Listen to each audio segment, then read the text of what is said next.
Warning, the following podcast has been classified as insanely lucrative. Listener discretion is advised. It's one of the ways that allows me to actually bid higher when I'm doing pay-per-click, because I have that cushion that a lot of my competitors don't, because they're paying to get stuff fast. So they're paying an extra $3, let's say, per unit. Well, I can apply that $3 per unit towards pay-per-click and outrank them. Your attention, please. Listening to the AMPM podcast may cause recurring revenue streams and unfair advantages over your competitors. Other side effects may include fatter wallets, fired bosses, and longer vacations. Listen at your own risk. Here's your host, seven-figure entrepreneur and online marketing madman, Manny Coates. Manny Coates. Hello, everybody, and welcome to the AMPM podcast. My name is Manny Coates, and I will be your host. This is the podcast where we discuss generating recurring revenue streams 24 hours per day during the AM and the PM, hence the name of the show. As a matter of fact, tonight is kebab night, Mediterranean kebab night with wine. They got a big barbecue going on outside here, not too far away. I'm going to be headed to that, and guess what, guys? I will be making money while doing that. How cool is that? Pretty cool, I think. So this episode is an update to the 90-day challenge that I gave myself back in episode number 1. For those of you that have been following me that long, or maybe you've gone back and listened to episode 1, I made a challenge. The challenge was to generate $25,000 in sales over a 90-day period. Well, those 90 days are here. They're up. And you also know, if you've been following my podcast, that I crushed that 25K goal a long time ago. Actually, the first 2 weeks that my products went on sale, boom, done, crushed it. The total sales as of right now are $125,565. That's the number. And the majority of that was done back in December. Unfortunately, I ran out of inventory after 2 weeks, and I had essentially almost from December until now, I've been out of stock. I've had a small amount of stock that's been coming in through Express Air, but the majority of my inventory was put on a boat. I shipped it by sea because the profit margins just weren't that fantastical. You like the word fantastical when shipping via Express Air. So they were on a boat, and then they got delayed. They got stuff that I've never dealt with before in terms of the whole shipping container had to be x-rayed, and it just got held up. But long story short, the stuff has arrived. It's been in stock now for a handful of days, not too long, and the sales are jumping back up. Now, I lost well over $100,000. I did an episode on that as well. Go back and check it out. $100,000 in sales in 1 month. That's what Amazon estimates I lost based on being out of stock. So that was a moment where I was crying into a towel or whatever it might be. But it was pretty brutal, right? I just didn't order enough stuff. I ordered enough inventory, honestly, to last me 90 days to get to that goal that I wanted to get to exceed that goal by far. I didn't expect to go through triple the number. In the end, it was over $80,000 with everything in essentially less than a month. So up until about a week ago, my sales had plummeted. Everything was bad. I mean, with no inventory, just some sporadic stuff coming in, my sales dropped to well under just a few $100s a day. It was pretty pathetic, pretty sad. But I have since rebounded. The sales have jumped up substantially. Now that I actually have inventory and I can get back to doing what I do, the sales jumped up to about $600, then $900, $1,200, $1,686. I'm just looking at the chart here. $2,164. So a couple days ago. Oh, sorry, that was yesterday. Today, $2,552. So the biggest number so far of the month. So about $2,552, and it's only I still got 5 hours or so to go in a day. So I expect it'll finish out at probably $2,700. I'm guessing. I mean, that's pretty good, right? I mean, I get up to $3,000 per day, and that's a $90,000 per month business, in sales. So it's building back up. That's only with 2 of my main product lines in inventory right now. I have 5 products that they're supposed to be arriving any day now. but they're not here yet. So once those get in, I expect that will jump the numbers back up as well. So let's talk about the ramifications of running out of stock, okay? So first thing, if you run out of stock for 1 week, not a big deal, okay? I had that happen. I ran out of stock. Luckily I was able to get some stuff in stock real fast through some express air. Got the stuff. It was about a week. I think it was about 7 days. And I had ordered just a couple days before running out of stock. That allowed me to bounce back. I didn't lose too much of my BSR. My keyword rankings, everything were pretty solid. Now, after that, the factory, because of Chinese New Year and because of a bunch of other stuff before that, I just couldn't get any inventory. So I went out of inventory literally for about a month. And when that happens, oh my God, guys, bad things happen. Your BSR drops like crazy. I went from top of my category essentially to like 150,000 BSR, or it was really, really bad. And the rankings for all the keywords were just brutal, where they were, number 2, number 3 on the page, on page 1. Now they were not even showing in the top 300 once I started it all over again. So essentially I was almost starting all over, but I think there still is something in the algorithm that knows, hey, this is not a brand new account, because I'm able to, within a week now, jump things up fast. I mean, I keep looking at the charts in terms of the keyword rankings, and they're jumping up. Like, a specific keyword will jump up 12 points or 12 positions from where it was. And then the next day, it jumps up another 18 positions. So it goes from like page 4 to page 3, and now it's at the bottom of page 1. So I'm working on it. I'm getting them up there. I'm using some advanced tactics to do this. And yeah, my goal is to start building this back up to where it is officially a $100,000 per month business. That's where I want it to be anyways, at the very minimum. If you're shipping by sea, make sure that you have categorized your products correctly, that they're in the right category.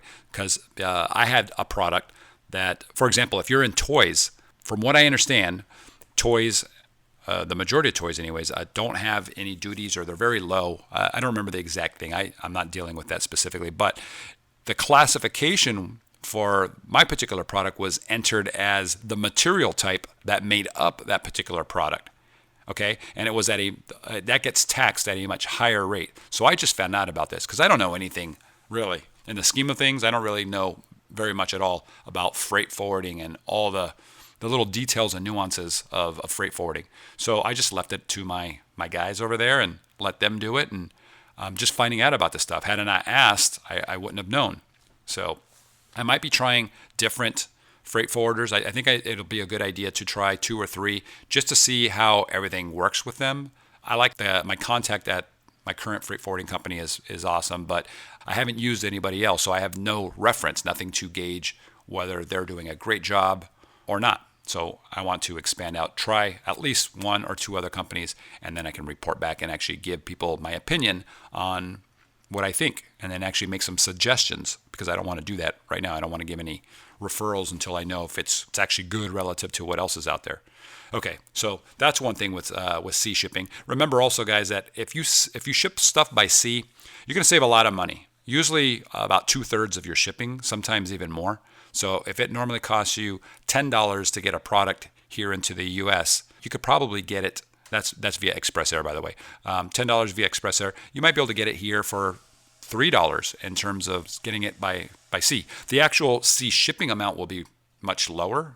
Like it's like, I don't even remember, something like 1/8 the cost is what I was seeing. Something really, really low. But by the time you add in all the fees, and there's like 50 different fees, it adds up. So it's about 1/3, I think. But that's a good amount, I mean, think about this. If I'm ordering 5,000 units of something, and it normally costs me $6 per unit to get it out here, right? 5,000 units, I say 5,000 units times 6, that's $30,000 that I would have to pay in shipping. But if I can get that down to like $2, right? Now I'm only paying $10,000. So I've just saved myself $20,000. And if I'm doing this every single month, I'm saving myself $240,000 per year in shipping. It's crazy. So I know a lot of you guys aren't there yet. You're not at a level where you're comfortable with sending stuff by sea. It's one of the ways that allows me to actually bid higher when I'm doing pay-per-click, because I have that cushion that a lot of my competitors don't, because they're paying to get stuff fast. So they're paying an extra $3, let's say, per unit. Well, I can apply that $3 per unit towards pay-per-click and outrank them on pay-per-click and drive those sales to me. That's a little tactic that I use. So mark that down. If you're taking notes, that's an awesome tactic. Any money you save, you can use to promote and market your product and outsell your competitors. Okay? So it's pretty cool. Also, if you're trying to build up your sales rank, your BSR, and you want, you got to get a lot of sales. The more sales you get, the higher your BSR goes. You also want to be ranking for keyword searches, right? You want to be on that first page. In order to do that, if you want Amazon to start throwing traffic your way, okay, you have to make sure that you're relevant, that your product is relevant in some way. You don't always need to have those keywords in order to be pulled by Amazon to show your ad for that keyword search.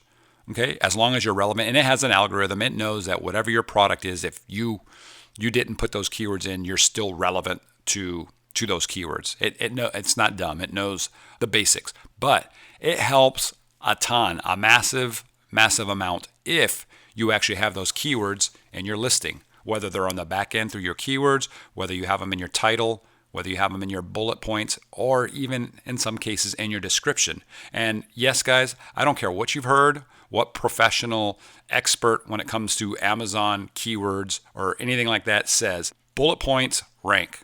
All right, absolutely, they rank, and you should be using bullet points. Well, I shouldn't say you should be using bullet points. I use bullet points. Let me just say that, yeah. I use bullet points not as selling points, right? Because a lot of people are like, oh, you got to make sure they're short and they've got to look beautiful and they got to be concise and to the point. Okay, do that. Go for it. That's not what I do. Why would you do that? I mean, when you're buying stuff, do you read all the little bullet points? Usually you already know what you want. Okay, you've done your research. You're researching the products on Google typically, right? Isn't that what you do? I know I do. I go to Google. I find stuff. If I'm on Amazon and it's a low ticket price or low ticket item, then yeah, I don't care. I'm not going to be doing research. I'm just going to go down and look at the reviews. I almost never, ever read the description, or at least I don't pay a lot of attention to it. I give that like 10% influence in my decision. I put 90% of it on customer reviews. Is it 5 stars? How many reviews are there? That's what I'm focused on if I'm going to buy something. So who cares with the bullet points, as long as they're not garbage? I mean, you want it to be good, but you should be essentially keyword stuffing. I hate to say that, without keyword stuffing, right? Make it sound natural, make it sound clean, and get your main keywords in there, okay? Because if you get them into your bullet points and they're in your title and you've got them in the first sentence or two of your description, that increases your odds of those keywords actually getting picked up by Amazon and having your pay-per-click ads shown for your product. And it also helps you in terms of just organic ranking. You might not even be ranking at all without having those words in there. So you have to do it.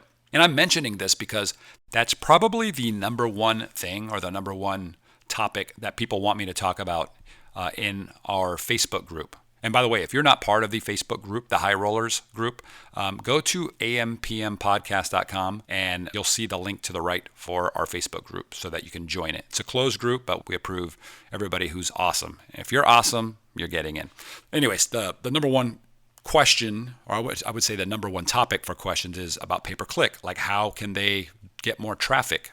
Unless you've gotten into a really, really weird, super niched product or category, you shouldn't have any issues with traffic if you're doing things correctly. I'm hitting my budget, my max budget daily on my main products. Those are the ones that I'm really focusing on. I've got smaller products I've mentioned in the past, and I'm not hitting anywhere near my budget limit on those because there's just not enough search volume for those products. It's a weird niche. But the stuff that's got really high volume, which hopefully you're in, you should be just getting crazy amounts of traffic. Yeah, you've got to get your keywords in there. And once your keywords in there, you can start driving some good traffic through pay-per-click. And here's another little tip, okay? If you are bidding really low amounts per click, you're going to get the scraps. You're going to get what's left over. You're going to get what your competitors don't really want, okay? So think about that. If you're spending $3 per click, you're going to be out positioning your competitors in terms of especially if they're bidding under $3, I'm saying, and you're outbidding them, you're at $3, you're going to outposition them, right? So you're going to be getting those clicks. Now, if you're only bidding 50 cents a click, and your competitors are all bidding more than you, right? What kind of traffic do you think you're going to actually get at 50 cents a click if your competitors are bidding more? You're going to get the traffic that Amazon cannot serve to them for some reason, for whatever reason it is. Either they've added those keywords as negative keywords, so they don't want them, or there's some reason why they're not getting it. Maybe they've hit their budget, but that's probably not the case. So you're getting the scraps. And I've noticed this. I split test everything. You guys know this. When I lower my bids, yes, my cost goes way down. I actually get more clicks for the money that I spend. But my ACoS, right, the cost per sale goes way up. So then I've got to create negative keywords and so forth. So I guess there's pros and cons to it. I like bidding high. I like getting up there in front of the user, and being that first product that they see, so that I can sell them my product. Once I can sell them on my brand, then I can charge more for my brand than the competitors. There's certain things that I say and that I do on my listing that my competitors don't, that make the customer want to buy my stuff. That's really advanced stuff, and I won't be talking about that in the podcast. I'll be talking about that in a separate place that I'm going to. If that podcast episode isn't up yet, it will be shortly. But anyways. All right, I've kind of gone off on a tangent here. I was talking about my 90-day goals and crushing them. 25,000 was easy, and now I just wanted to give you a little bit of cool information when it comes to pay-per-click. There's a ton of strategies with pay-per-click that you can employ to actually get additional sales and start driving numbers up.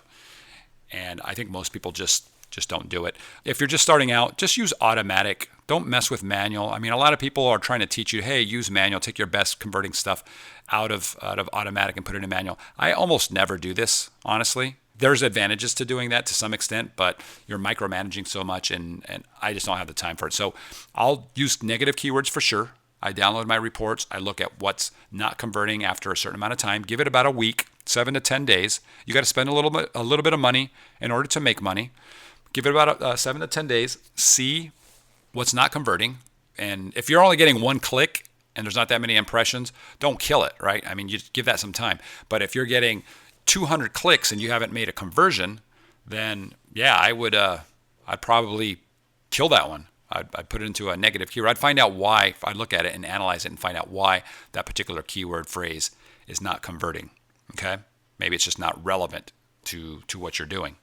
So for example, if you're selling a coffee machine or a cappuccino maker machine, whatever it is, right?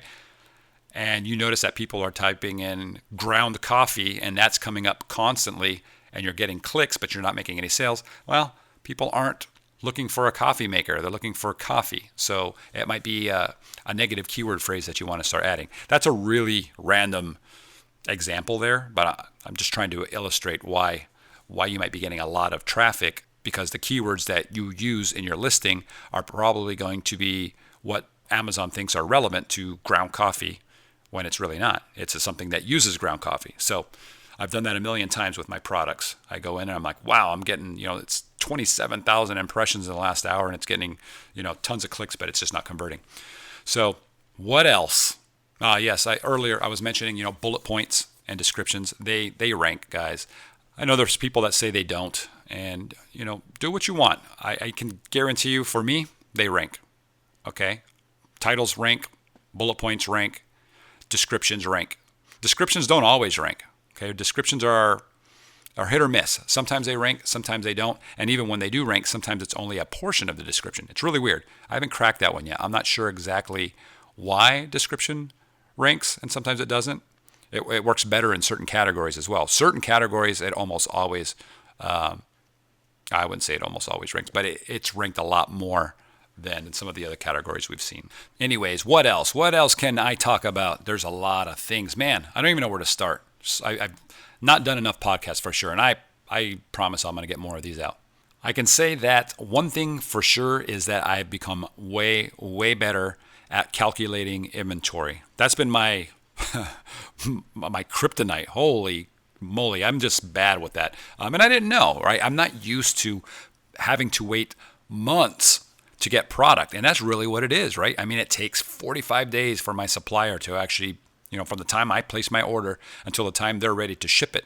And then if I stick it on a boat, it's on a boat for 30 days minimum, right? And then it takes sometimes another week, 2 weeks to clear customs and actually get to Amazon. So I'm talking about 90 days out. So if I order something today, right? What is today? February. It's the end of February. So, I'm looking at all of March, April, May. So I'm going to be looking at almost June before the products actually arrive at Amazon. Now, if I do Express Air, it's different, right? Express Air, I can get it, let's say it's 45 days to manufacture and then a week to get it to Amazon. So I'm looking at 2 months. So since we're almost in March here, it would be, March, April? Yeah, I'd get it at the end of April, beginning of May. So it's still a ways away. But now I know, right? I've got inventory that's coming in. And as the inventory, before it even hits Amazon, I've already got my next order placed, right? So they're working on it. And like I said, the inventory just arrived this week, the past week or so. And my other products are almost finished. They're going to be ready to ship in about, less than a week. And then those will go on a boat. So then I should have those in a month. And then once, a few weeks into that, I'll probably place another order. So I'll have a continuous stream. I don't want to come back to you guys and say, oh, guess what, guys? I ran out of inventory again. And I guess it could happen if demand is massive, right? If my sales start going nuts and I'm doing 100 units per day, 150 units per day on each SKU, then I could potentially run dry quicker than anticipated. So I'm going to keep an eye on it. I'm going to try to think about this a little bit. I'm going to try to plan for it and make sure that I don't run out of inventory, because that's been my biggest thing. Otherwise, I'd be golden right now. I'd be well into my journey here to generate 7 figures with this product line. So with just one of the product lines. And I think I'm still on track. I mean, I've only lost a couple months. Make sure if you're bringing stuff in from China that you have the little Made in China sticker applied to your product. You don't want your product getting stuck at the border, right, during importing and not being able to get your product. And if you're trying to go for a little higher price point than your competitors, do something to make your product look better, even if it's the packaging. If all of the other competitors are coming in bubble wrap, talk to your supplier, see if you can get a nice looking carton of some kind that it goes into, a nice white carton that you can print your logo on. You'd be surprised at how cheap you can get these things done when you're getting it all done through your supplier there in China. You can get your FN SKU label printed right on the white box, so you don't have to pay Amazon or do that yourself. So you get that. You get a nice label printed right on the box. You can have the Made in China actually printed right on the box as well. You get it all done at the same time, and you can get it done you can have the whole thing done for cents, essentially, when it's all said and done. It's nothing. And then your product looks that much better than your competitors. That's about it, guys. Just wanted to give you an update. I'm on pace now, and I've got a couple product lines, new product lines, 2 brands that I'm going to be introducing, 2 brand new brands. So that brings me to 3 brands that I'm actually going to be building. I was only going to stick with 2, but now it's going to be 3, and 2. Is it 2? One product for one brand, and the other brand is going to be 1 product line for now. And then I'm going to introduce a second one if it takes off. So I'm excited about that. But okay, that's the final update, and I hope you learned something from this episode as well. So take care, guys. Please do leave me feedback on iTunes if you can. If you haven't, I'd appreciate it. And I will talk to you guys next time. You've been listening to the AM/PM podcast hosted by Manny Coates. For more information, insider tools, and to get the resources mentioned in this episode, visit ampmpodcast.com.